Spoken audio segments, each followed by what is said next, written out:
like adults, like the black hole. It's like you have to move faster than the speed of light to get out. Otherwise, the force of gravity just pulls you back in.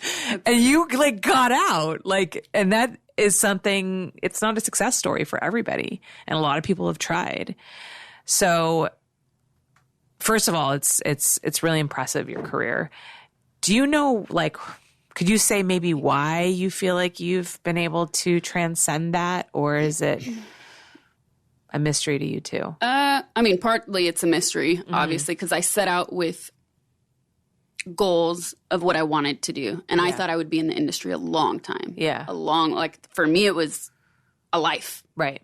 That's how I thought of it, and that's how I imagined it and planned it.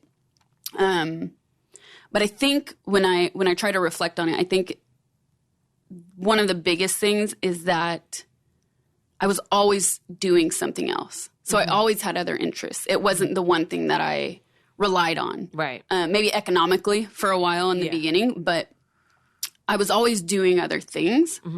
I was always writing, and I developed sort of this special relationship with my fans early on. Something that like can't, and I said this a long time ago. I remember saying this a long time ago. I know I can't sustain that forever, meaning you can't sustain that like sort of intimate online relationship with fans, whatever that means and whatever that is. Right. But I really did. I spent a lot of time like answering fan mail on social media and writing blogs and doing all of these things that where I was very interactive with my fan base. So they knew me for porn, but they also knew me for all of these other interests I had. Right. So I think that, I don't know, maybe it gave me more balls when it was time to leave, to be like, okay, I don't know what's going to happen, but I know that I have all these other things going on, so I can make something work. And I just went for it. You know, I didn't really plan it. And when I left, I didn't even announce it. It wasn't like a declaration. I'm leaving. I'm done with you. It just sort of happened. Yeah, I think you made a final announcement in like a couple years after you actually stopped shooting. Like I think you stopped shooting in like 2009. Yep.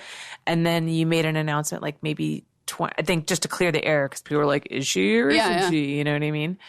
Yeah. So. And that's because I was promoting a book, and this one journalist in particular during this press tour was like asking very specific questions about the industry, or what do you think about this? What do you think about that? I was just like, whoa. Yeah. It's weird. For the first time, I found myself unable to answer questions. And also, it didn't feel right because like, how can you, I can't comment on something if I'm not there, if I'm not having those conversations with the industry. You know what I mean? Yeah, like they're looking to you to be the spokesperson for an industry that you're not really involved in anymore. Exactly. And I was like, oh, I guess I never really officially announced it because I didn't feel there was a reason to. Right. Because I don't regret it either. Right. So it just sort of happened. And then I was like, I guess it's time I should make a statement. Yeah. So